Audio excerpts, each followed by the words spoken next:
어떤 책에 보니까 이런 글이 있어요.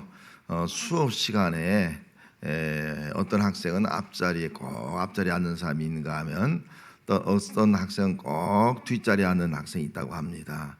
이 앞자리하고 뒷자리에 앉는 것이 뭐 대수롭지 않은 문제라고 볼 수가 있지만은 그 사람 내면에 잠재된 이 자신감과 직결되어 있다 하는 것입니다.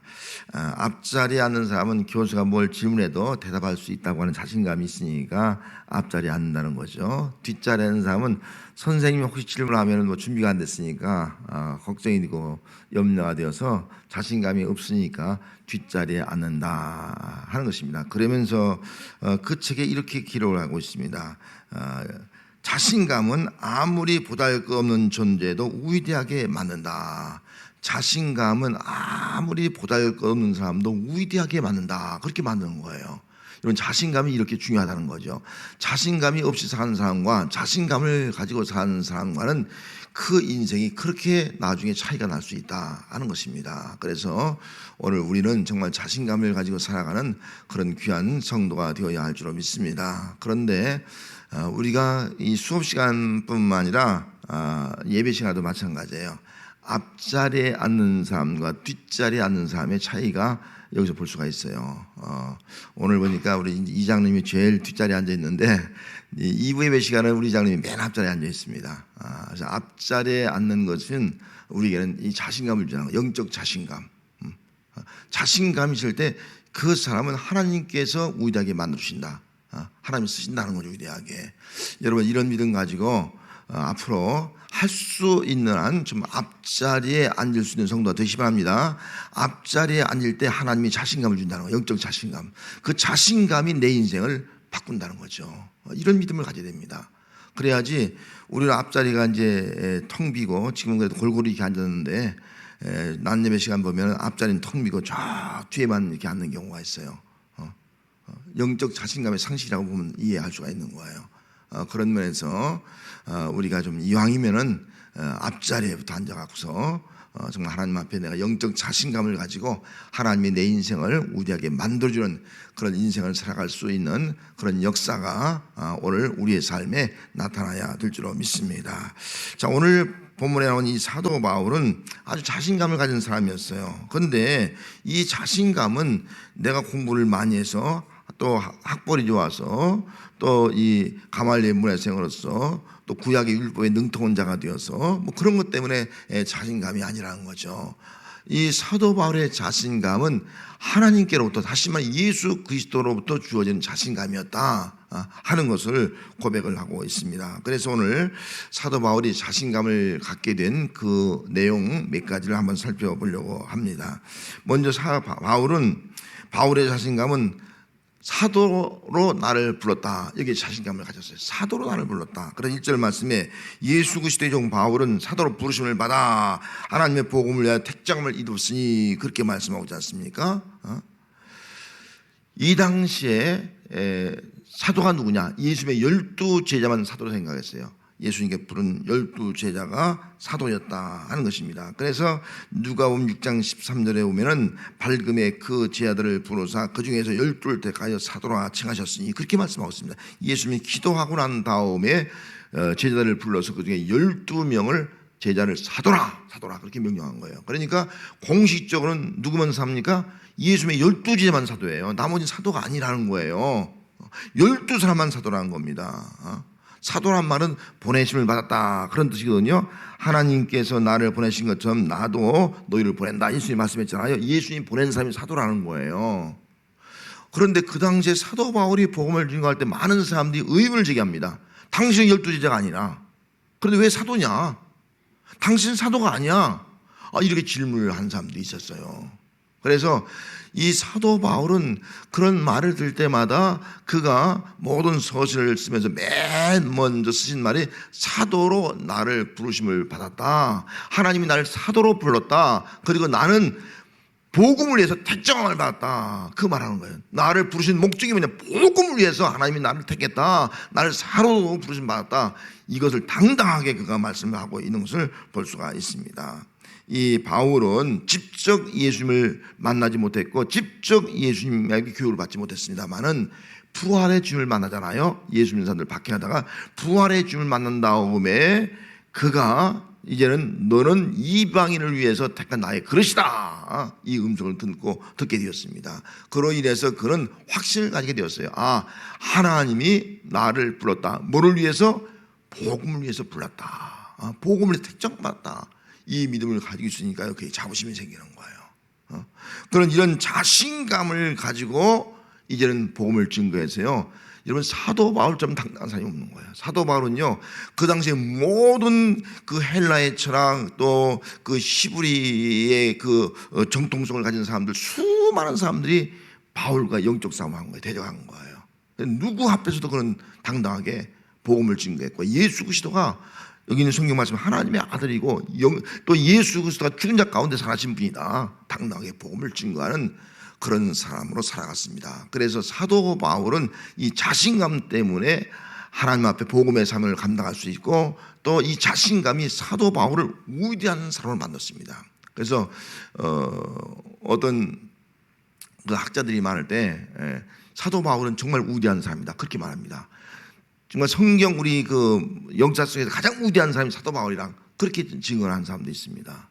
그만큼 이 사도 바울은 하나님이 나를 불렀다, 사도로 불렀다, 복음을 위해서 불렀다, 이런 자신감을 가질 때 이 자신감을 통해서 사명도 감당하고 그의 인생이 정말 위대한 인생으로 쓰임받는 그런 역사가 나타나게 되었습니다. 오늘 우리들도 연약하지만은 하나님이 나를 불렀다, 복음을 위해서 나를 불렀다, 이 확신을 가질 때 우리는 담대하게 자신감을 가지고 복음을 위해 살고 복음을 증거할 수 있고, 그 누구 앞에서 당당히 설 수 있는 거예요. 그 누구 앞에서. 아무리 로마 황제 앞에서도요, 이 바울은 쉽지 않아 당당히 선 거예요. 자신감이에요. 그래서 세계를 복음하는 데 쓰임 받았듯이 우리들도 이런 자신감을 가지고 살아가는 삶이 우리의 삶일 때 하나님께서 우리의 삶을 정말 위대하게 만들어 가시는 그런 사용하시는 역사가 나타나는 그런 신앙이 되어야 할 줄로 믿습니다. 또 바울의 자신감은 예수 그리스도의 것이라고 하는 자신감이었어요. 6절 말씀에 너희도 그들 중에서 예수 그리스도의 것으로 부름을 받은다. 너희들도 예수 그리스도의 것, 예수님의 것으로 부름 받았다. 이 말씀을 하고 있는 겁니다. 바울이 이 말씀을 하고 있는 것은 그 당시에 로마 교회 성도들의 신앙이 흔들리는 거예요. 소속감이 없는 거예요. 소속감이. 한마디로 말하면 우리가 어디에 속했느냐, 누구의 것이냐, 소속감이 없는 거예요. 그래서 신앙이 흔들리기 시작을 했습니다. 그래서 자신감을 주도록 하기 위한 거예요. 너의 소속감은 너는 누구의 것이냐, 너는 사람의 것이 아니라는 거죠. 너희가 지금 로마의 통치를 받고 있지만 로마 황제의 것이 아니라는 거예요. 너희는 어디에 속했느냐, 예수 그리스도의 것이라는 거예요. 예수의 것이고, 예수의 피값을 주고 샀기 때문에 너는 예수의 것이다. 나는 예수 그리스도에게 속한 사람이다. 이 자신감을 심어주는 거예요. 자신감. 여러분, 예수의 것이라고 하는 자신감이 있으니까요, 로마서 14장 8절에 있는 말씀 그대로 내가 살아도 주를 위해 살고 죽어도 주를 위하여 죽나니 그러므로 사나 죽으나 우리는 주의 것이다. 나는 주의 것, 그리스도의 것, 사나 죽으나 주를 위해 산다. 이런 믿음 가지니까요, 그 당시에 이 초대교회 성도들, 바울뿐만 아니라 초대교회 성도들이 죽음을 두려워하지 않는 거예요. 난 사나 죽으나 주의 것이야. 여러분, 얼마나 당당합니까? 이게 자신감이에요.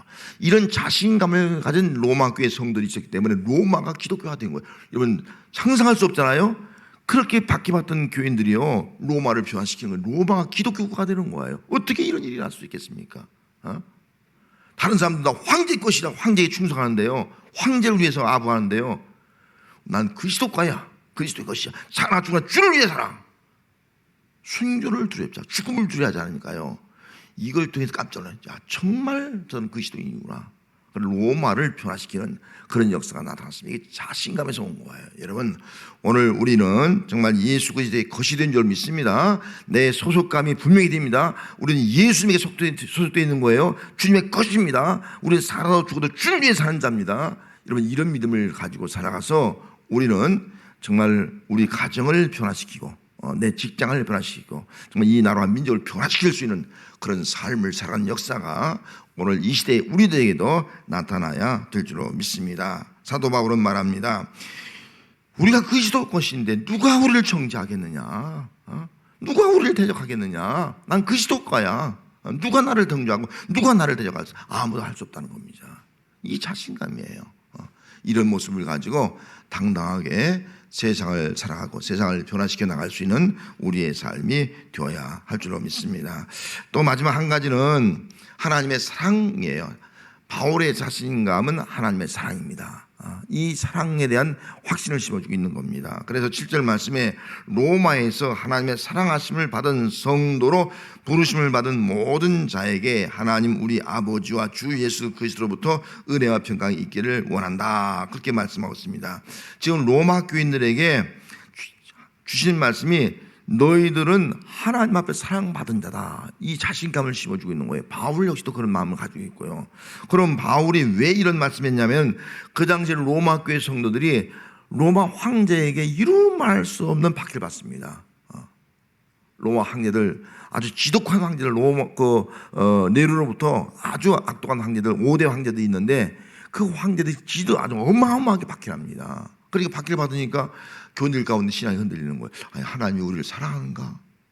사랑한다면 내가 왜 이렇게 어려움을 당하지? 우리가 박해를 왜 받아야 되지? 왜 재산을 몰수당해야 되지? 왜 우리가 정말 이렇게 어려움을 당하면서 숨어 신앙생활을 해야 되지?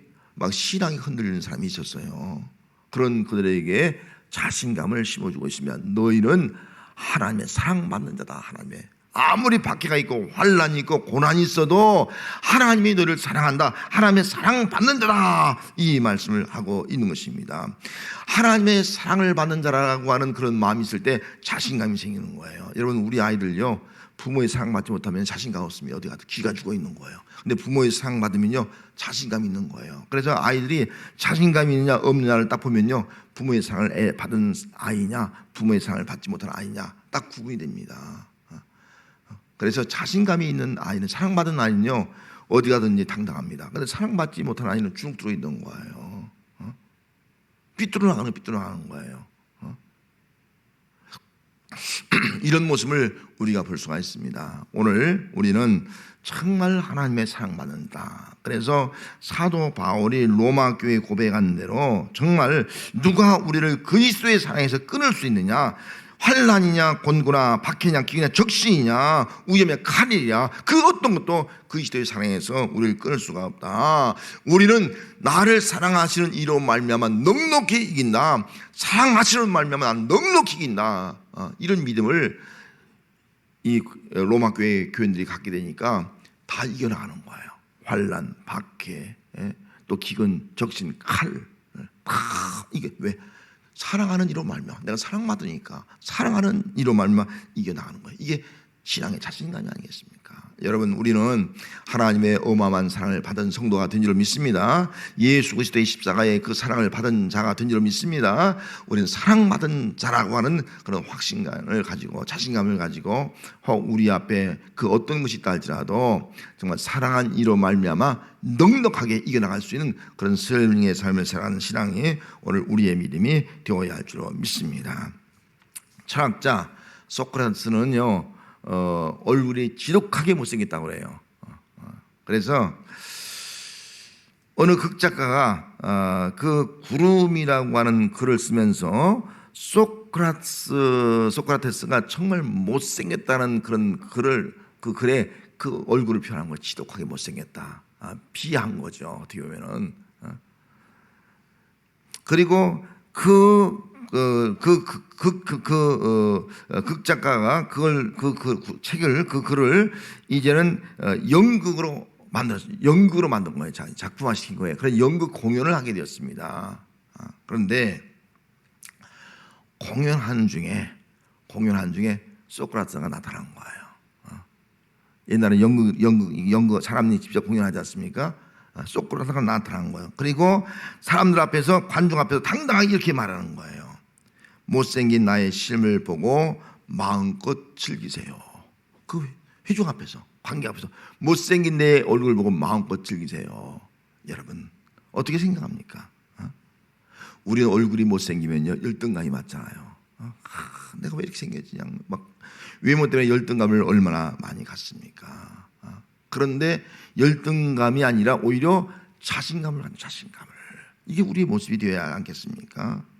오늘날 많은 사람들은 열등감을 가지고 살 때가 많아요. 나는 얼굴이 외모가 어떻다 해서 열등을 가지고 있기도 하고, 또 난 학벌이 많지 않다는 열등감을 가지고 있기도 하고, 또 어떤 학생들은 성적 문제 때문에 열등감을 갖기도 하고, 또 어떤 사람은 또 직업 때문에 또 열등감을 갖기도 하고, 뭐 여러 가지에 의해서 우리는 열등감을 갖고 살아가는 경우가 많이 있습니다. 여러분, 나를 보면 우리는 열등감이 생겨요.